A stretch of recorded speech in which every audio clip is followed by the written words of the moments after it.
This is Patsy with a Z. Welcome to Joy on Paper Live, a program for writers and those who dream of writing, and for everyone who wants to know the story behind the book. I am so happy to welcome L.S. Case. Hi, Linda. Hi, Patsy. Great to see you again. Okay, so perchance, is it all right that I call you Linda? That's great. Okay, you go as L.S. Chase because Linda Case is a common name, and I think there's a writer out there who has the same name. But Exactly. you are an outstanding writer, and I'm so happy to have you. When you were on the last time on the radio program, I said to you, I will see you soon. Yes, you did. I have to say, Patsy, that your words stuck with me because I had just given birth to that very first debut novel, and I was still in the maternity ward. And you said to me, "You'll be back. I have this gut feeling. I'm going to hear from you again." And I thought to myself, she is crazy to go through that again. It's like going through the whole labor and delivery again. And I just couldn't see it. But something about your belief in me made me say, why not? Maybe I can write another book. Maybe I do have another book in me. And with labor pains, you do forget as time goes on, you only remember the prize. You remember the And good. that's right. And that's what that stuck with me. So thank you for believing in me. And I did so much that I did this graphic for you at the time. Yes. And that's for your debut book, 100 Days Till Tomorrow. Now, I have to tell people that when I use the word up here, brilliant debut, having lived in England a long time, we use the word brilliant over there. We're say.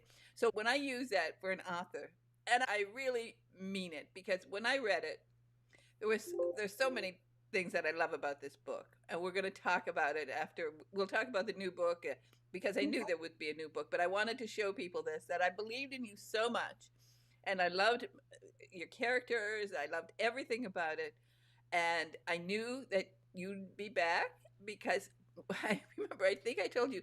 I think on the third page you used the word perchance. Yes. Perchance. And I just got such a kick out of it. I realized that this is a writer who loves words. This is a writer who knows how to use words properly because some people could just stick in words, but when it flows and your book flows and 100 Oh, Days Till Tomorrow is just, I think, a fantastic book, a no, thank real, true romance in the best sense of the word. I get a lot of romances, and as I told you at that time, I so often, there's something angsty about them. There's something often angry about them. There are characters that just get on my nerves. They've just been thrown in there for a little bit of, I don't know, something. But with you, this book, 100 Days Till Tomorrow, it is like a Hallmark movie in your hands. And that's why I loved it. And so I thought, I know she's going to be back. And I was right. And you are back, bringing back. I'm bringing you back. And bringing back yesterday is your second book. And you. let's talk about that. But then we're going to go back and talk about book one. And as a matter of fact, I hope you're going to read a little section that I asked you to read because I just love this. I love this. So, Oh, why don't you tell us about the premise of bringing back yesterday? We all look back, and I'll just let you tell this story. okay.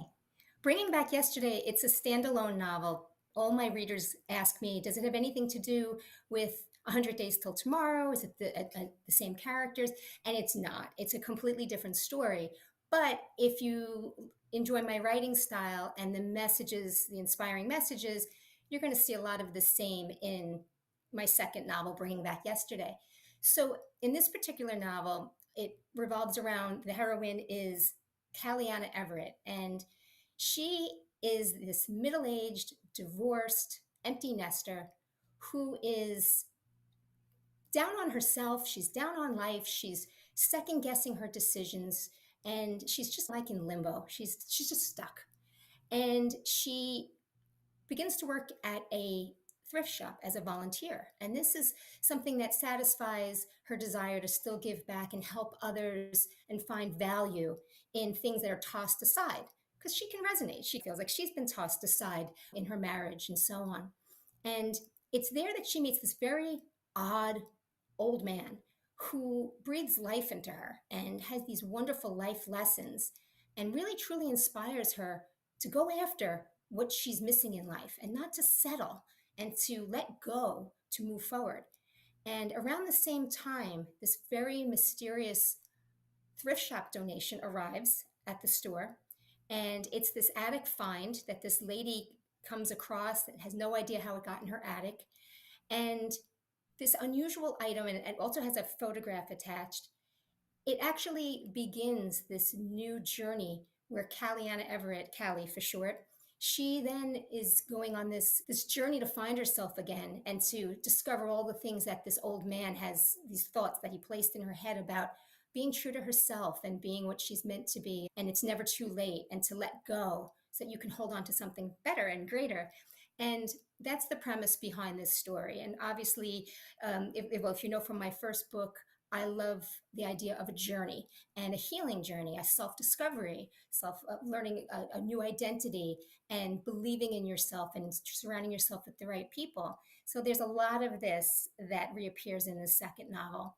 And the other thing I love to put into my novels is the element of suspense. What you think is just a regular novel that's just all the pieces are going into being set into place, but then you realize there's an entire mystery that's about to unfold and lots of twists and turns. Exactly. And that's what you do. You do it so well. You just bring it in. And life, that's what life is, a mystery. You never know what's going to happen to you. You never know what's around the next corner. And that's why I think, I hope this book will inspire women and men too. Get out there and do something. Don't just stay in the house. Don't just feel sorry for yourself. Don't just Mhm. dwell on things. So many people are doing that now. They are so isolated. But with this book, you get such a kick out of her that she's actually doing something, and it's a great thing. But you're doing a good deed, and then that it can lead to so much. It can open your eyes. You can welcome new people into your life, and they then change it. And that's, Mhm. in a way, that's the whole process of being an author. Also, you you do this and you discover so much about yourself and about people around you, right? Mhm. It's true. It's true. And I find it's a common theme for all of us that it's never too late. And we all put these expiration dates on our dreams or say it's too late or it's why me. And I think I like to impress upon my readers why not me? And it's not too late. And there are all these new doors opening up to us if we can only just reach out and grab the handle. And sometimes we need the right people to surround us, which is why a lot of my characters fill that role. I like to have a lot of strong leading characters, but also the other characters that are there as like the support system, the cheerleaders. And I have that in both of my novels because I really feel like it is so important to believe in ourselves and to have others believe in us. And those are the messages I love to convey in my writing. It warms my heart to leave a positive impression.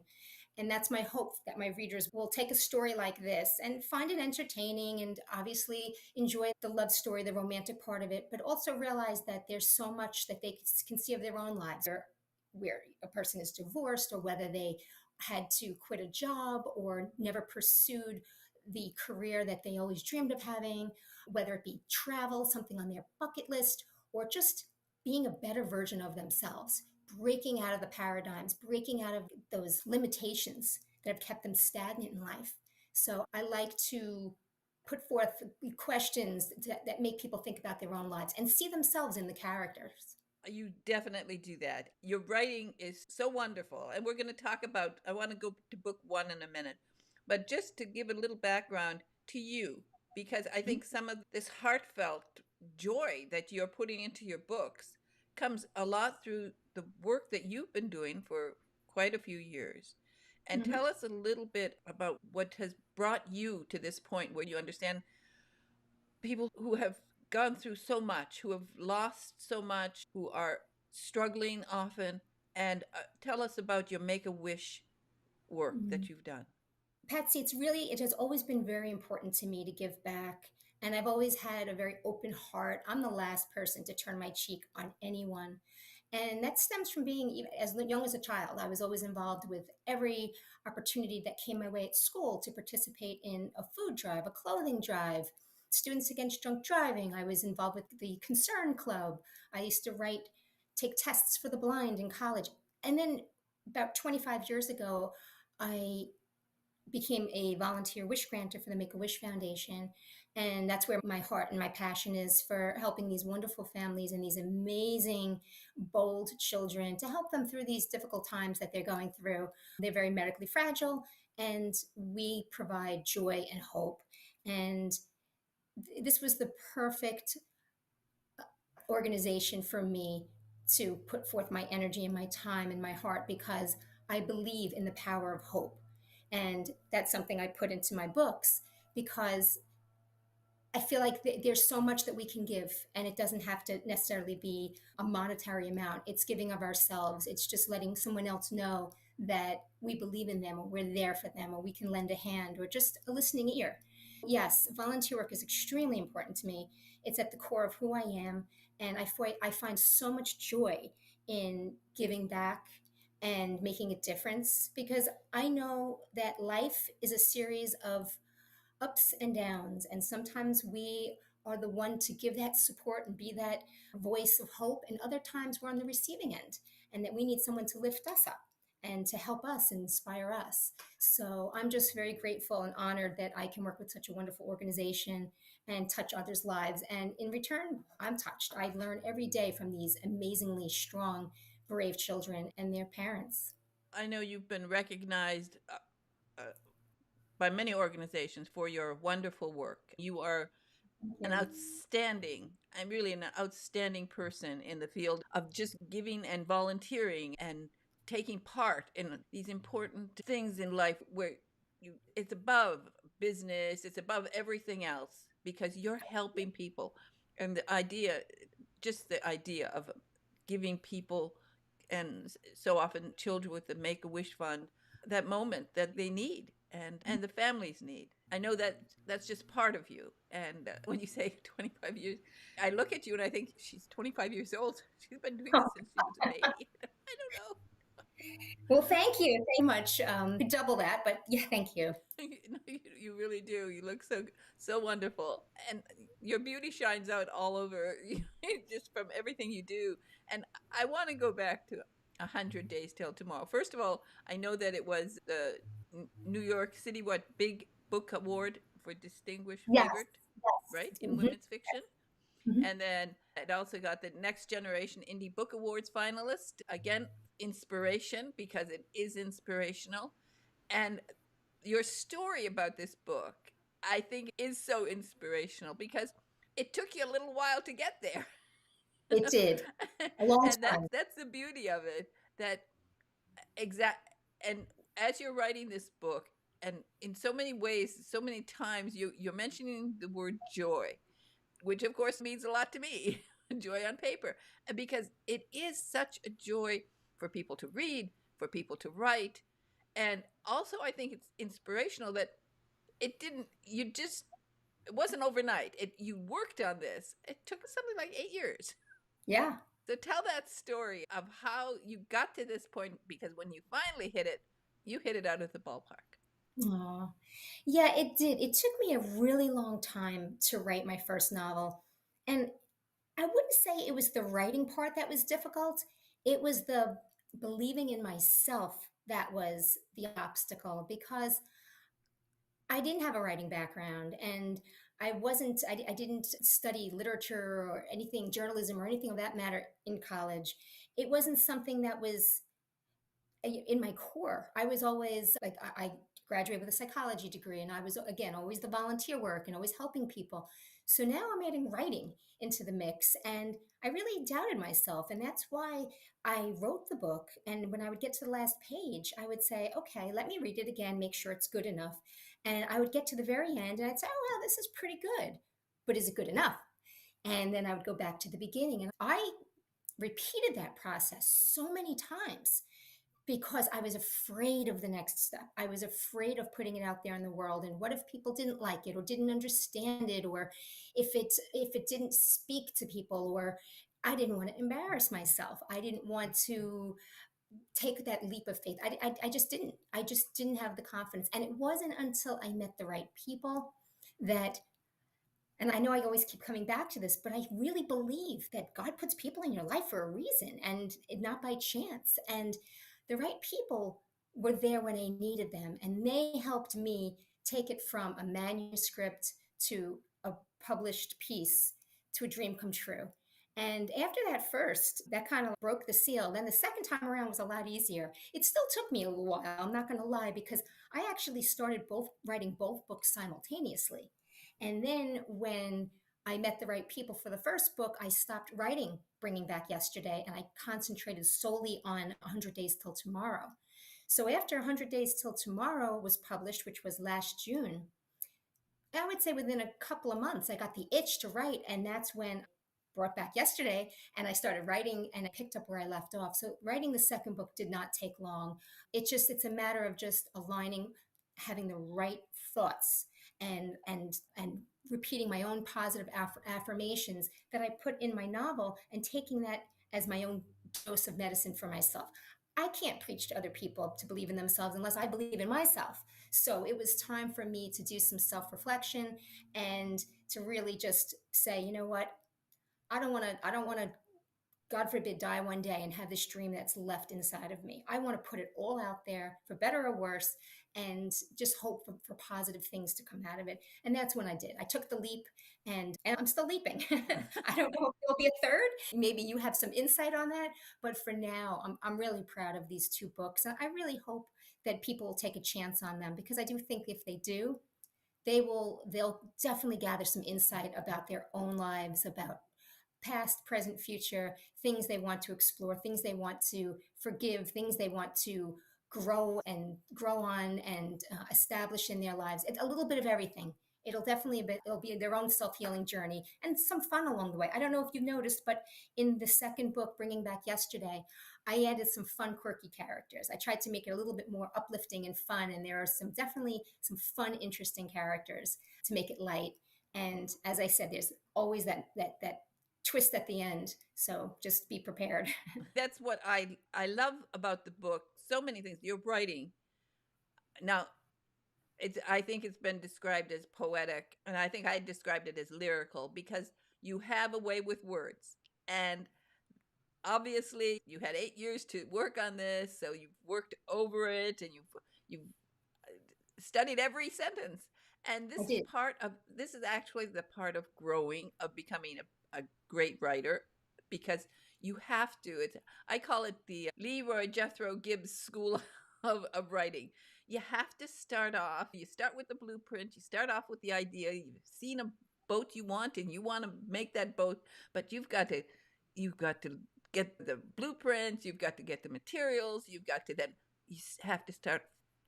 Once you start building it, you have to fine tune it, and you have to get that sandpaper. And I always love when he's working on a boat and it gets better and better because you have to fine tune it. You have to use the finest sandpaper to get to that point where, wow, this is really good. And you got to that point.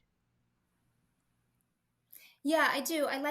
When I write my novels, I first write them just to get this story out, and then I like to fine tune each and every sentence and paragraph. And I know that's probably why it takes so long, but for me, writing should be a vacation for the mind. I like my readers to escape when they read. I like it to be just so much enjoyment, eye candy for their thoughts, and I like to be very descriptive so that people tell me. This is my hope that they will tell me I felt like I was there. I could picture, I could hear the echoing. I could smell the churros coming from the concession stand. I could feel the mist in the air at the beach.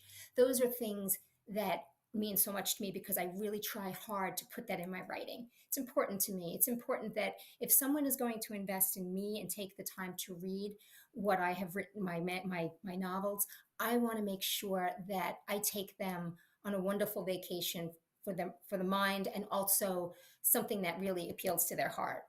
You have done that with both books. Now, let's talk a little bit about this love of words because you use the language so beautifully. You really, it is just flows. I think I told you during the radio interview that that's what happened to me. Somewhere around the third, fourth page, I started seeing it as a film in my head. I knew and I loved the characters. I just got into the book and it flowed. It just flowed. And so tell us a little bit tell us about Miranda, because how did you come out with Miranda? Where did she come from? And how did you work her into this very full character? And a little bit about the premise of the book too, because that's interesting. The 100 days. And I think Mhm. I told you I want to do that to somebody. I want to give somebody Yeah, a you hundred said that. days. So tell us that and about Miranda. So Miranda is she's the girl in all of us.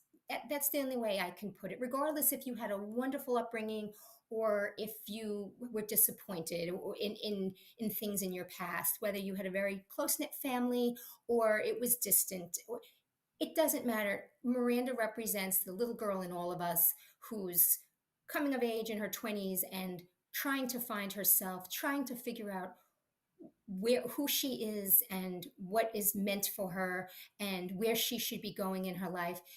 And it's just about growth, and it's about letting go of disappointments and not letting them, not harboring resentments, that you can move forward in life. And I really felt strongly that I had a very different upbringing than Miranda. So people do ask, are you Miranda? Definitely not.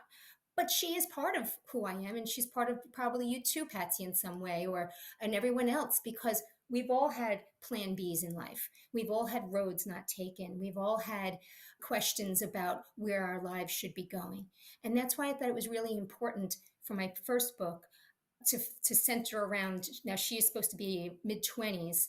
That age group was important because at the time my own daughters were entering into their late teens, and by the time the book came out now they're in their 20s. But that was those this book offers positive messages for that age group, because that's the age group that I saw in my own children, that they were coming of age. So that's where Miranda came from. And the premise of 100 Days Till Tomorrow was about Miranda Blair being at crossroads, settling in her life, shortchanging herself, having a disappointing past, not never knowing her father, really having no relationship with her grandparents, her grandmother, only child. And she finds out that she's the sole heir to her estranged grandmother's estate.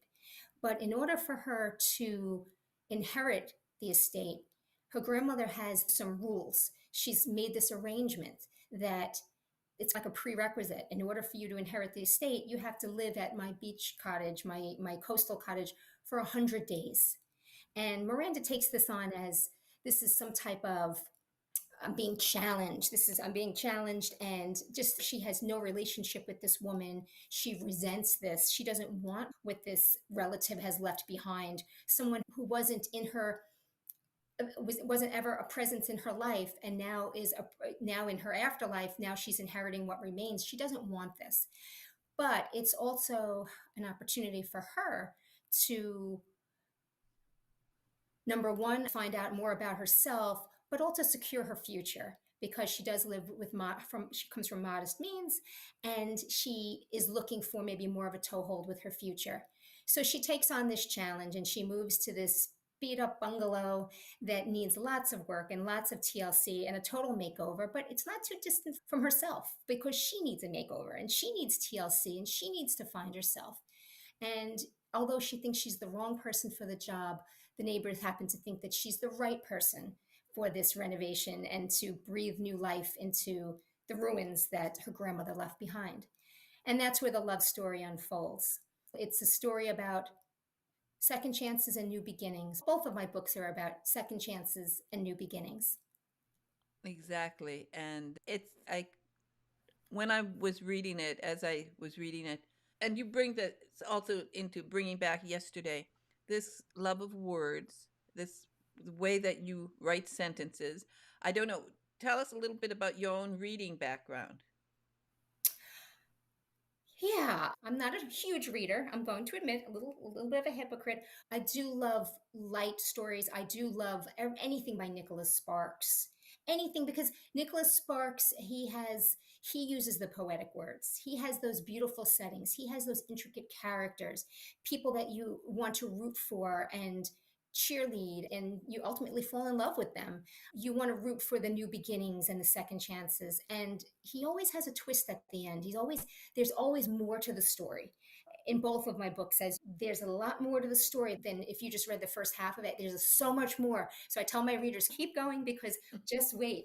So much unfolds. And because of that, I aspired to write like Nicholas Sparks. I am no way near his capabilities, but his writing speaks to me, and I just think he's fabulous. So yes, he's one of my favorite authors, and I do love all types of small town clean romance. That's what I enjoy reading.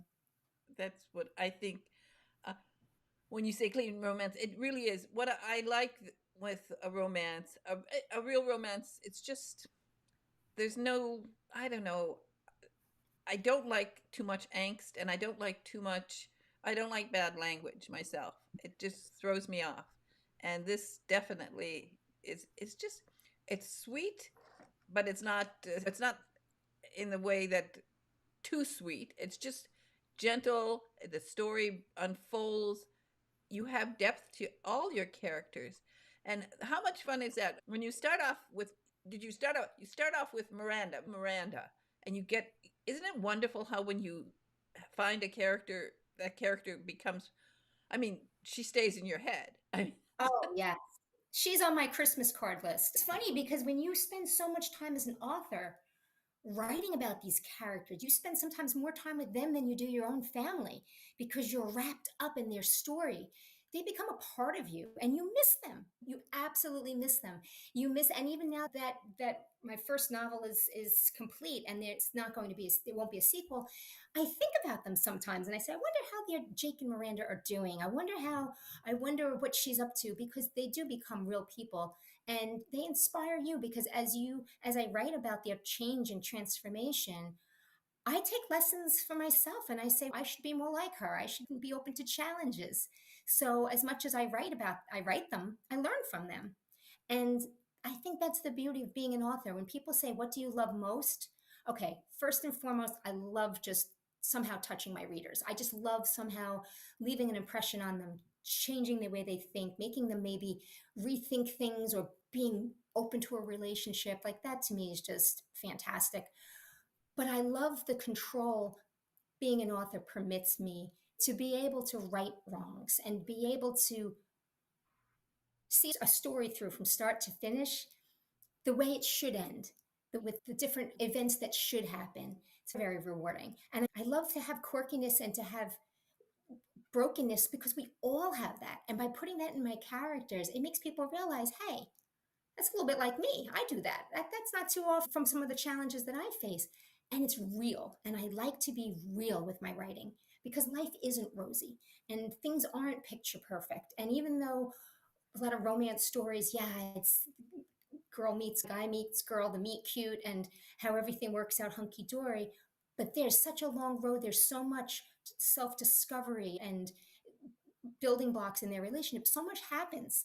And it's so important that we're there for that journey to see, because we learn about our own relationships. And things aren't perfect. And I am broken. And my characters are broken. We're all broken. And isn't that the beauty, that we can all relate in some way, shape, or form to these characters? And that's what I want, relatability. I want them to become friends. and one of the things I think, I don't know if you have the book with you, if you can Yes. read your description of Mr. Baxter. Mr. Baxter. Now, Okay. this is what I love when now I read this book well over a year ago, because it came out in June, but I must have gotten it like in March or something. I get books early, but I still remember Mr. Baxter, and I love It's that. so funny. Isn't that funny? Yeah. Mr. Baxter, who he was named after my dachshund. That's how I got the name Mr. Baxter. But yes, Mr. Baxter is an attorney in 100 Days Till Tomorrow, my first book. And the awkwardly plump attorney, sporting a salt and pepper wizard's beard, rose from his chair and extended a fleshy palm. His chubby arm jiggled with Miranda's handshake. Unlike old St. Nicholas or Harry Potter's Dumbledore, there wasn't anything jolly about the counselor, nor magical about their afternoon encounter. Just something as simple as that. I remember Mr. Baxter. Yeah. I you I like when authors, if authors are going to refer to other books or other characters, I like that they actually, it makes sense to use them. So when you mention Harry Potter, that was appropriate and that works. It works so nicely. And as I just remember him, and that's what what's happening when I read about your books, and I read some of the characters. They're memorable, and in my case, I'm like, I as I read it, sort of the second time I go through it again, I was thinking, now who's going to play that, and who's going to play this? Do the same thing. I do. I'll actually have all of my movie stars selected for my books. And I say, wouldn't that be great? But that is, they always say voice your dreams, because if you don't, it's just a wish. And so I'm going to tell you, Patsy, my goal is to have one of my books made into a movie, whether it be Lifetime or Hallmark or Netflix, because I can see it. I really can. I just have to get there. So that's my goal. I'm voicing it so that it's out there. So now I have to hold myself accountable because I never back down from a challenge. I predict that you are going to, because I've had many writers on, and one of them is, of course, Barbara Hinsky, who Hmm. wrote Guiding Emily. And so I knew that, of course, would be a series. I knew that would be on Hallmark. And she'd already had one little Christmas story done on Hallmark. But I see this kind of thing, and having worked some time in Hollywood, I recognize a property when I see one too. And I think that this would just make such a wonderful, heartwarming film. I would love it. I would love it. I hope so. And it is. You have to keep it in mind. But writing in the end is just the love. You have to love your characters, I think. Too often writers will come along and they'll read a book and they'll read David Baldacci or Daniel Silva, and they'll say, "Okay, this is what I want to do. I want to write this book," and they'll have the plot, but they don't have the people. And a book without you can have all a love story, a plot. There's a plot, boy meets girl, whatever. But if you don't have the right characters, the book doesn't come alive. It's true. It's true. From bringing back yesterday, I don't even have my books yet. The book was just released today, so I don't even have my author copies, but here's the cover. This book actually was, I wrote the whole idea of the book came from the idea of the sailboat. And I knew I wanted to write a book having to do with a sailboat. And I worked backwards. And I also knew that because my first title had to do with tomorrow, I knew my second title had to do with yesterday. So it's interesting where authors begin the writing process, but I knew certain things, certain elements that would be in this story, like the symbolic sailboat and the word yesterday. And that I worked from that. That was like, I based my whole story around it.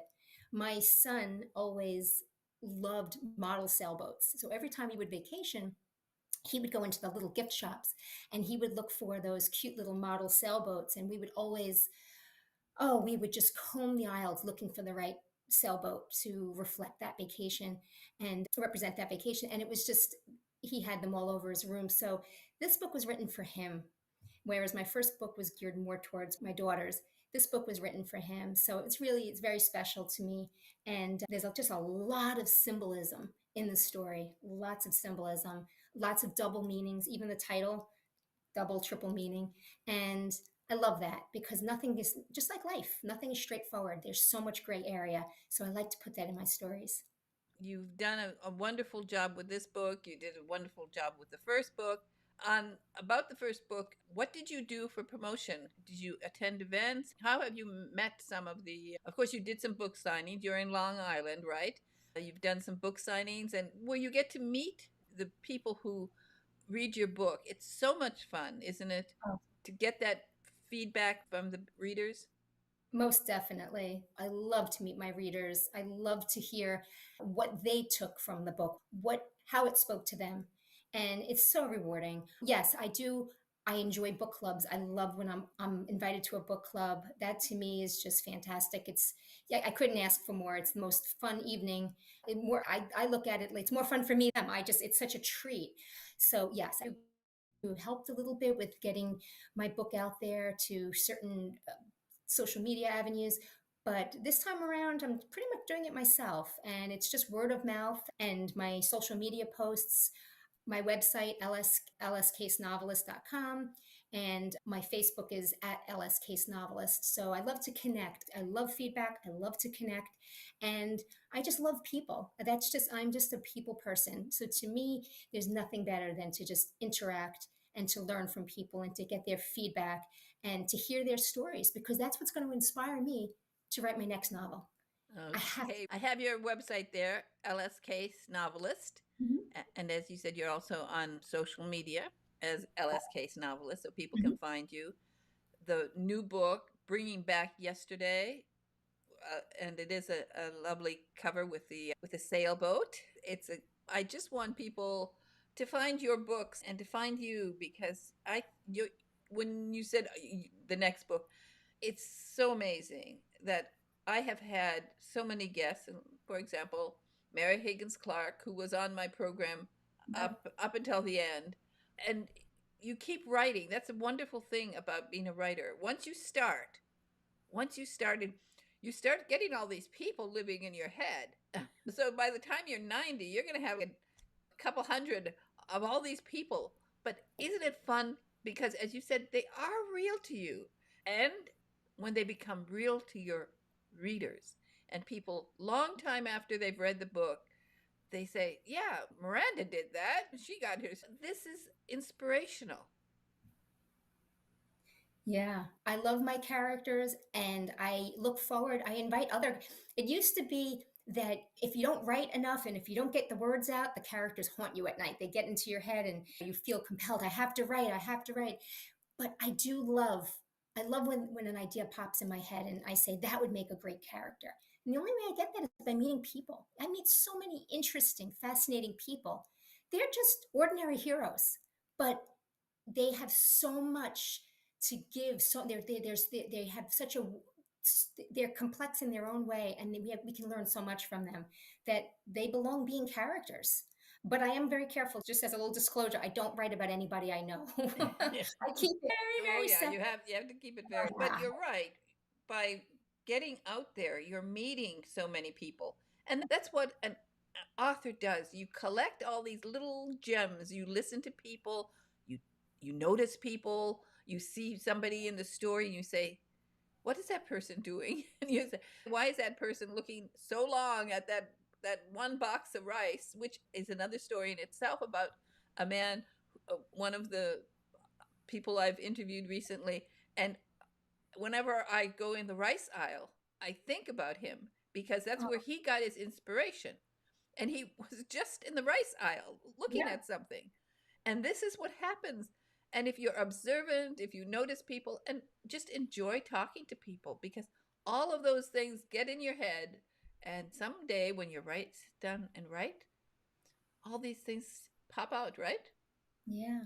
And it's so interesting to think that so many things, whether it be a vacation I took 30 years ago or one little chance encounter, and how it comes back and it fits like the perfect piece of a puzzle. It just fits in with the story so beautifully, like it was just meant. It was just meant to be found.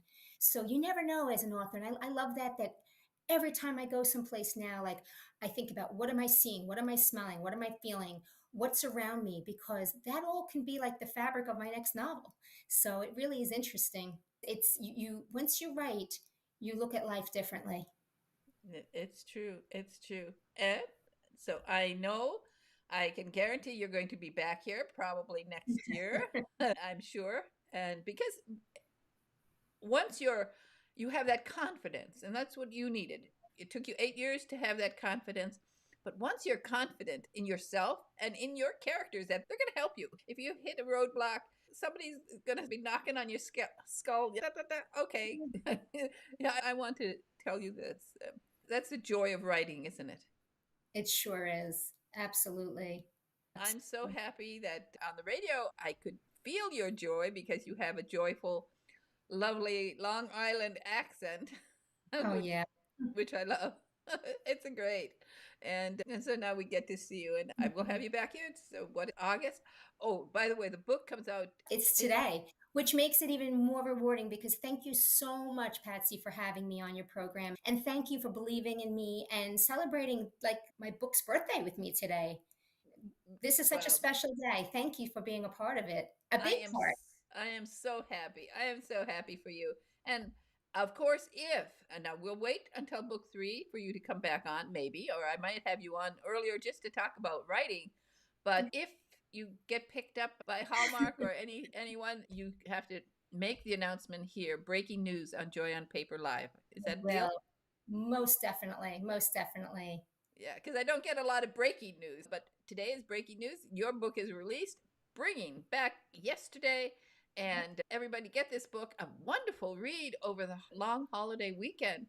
You just look at that cover, the sailboat, and all the story in there. There's a lot of things in that book, as you say, a lot of twists, turns, and surprises. So, Mhm. Linda Case, LS Case, thank you so much for being on Joy on Paper Live today. Thank you. Thank you so much. I really enjoyed it. Thank you, Patsy. You are a joy, and your writing's a joy. Bye bye now.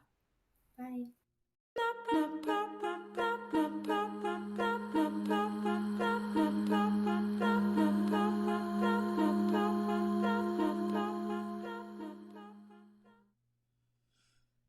Oh, it was so much fun to talk to L.S. Case.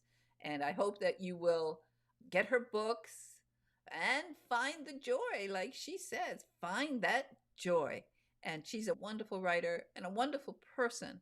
And I hope that you will get to know her more through her books and also check her out on her website and you can discover more about her. She has been doing such wonderful volunteer work with Make the Wish Fund, and she's just an amazing person. And if you would please subscribe to Joy on Paper Live, because I need followers. We all need followers. And if you could do that, just subscribe and make a comment for the authors, because authors really appreciate comments. They work so hard to write a book and they just want a little bit, a few nice things said about them. So if you could do that, please do that. It would be just wonderful. And again, just remember, follow the joy, because that's what life is about. And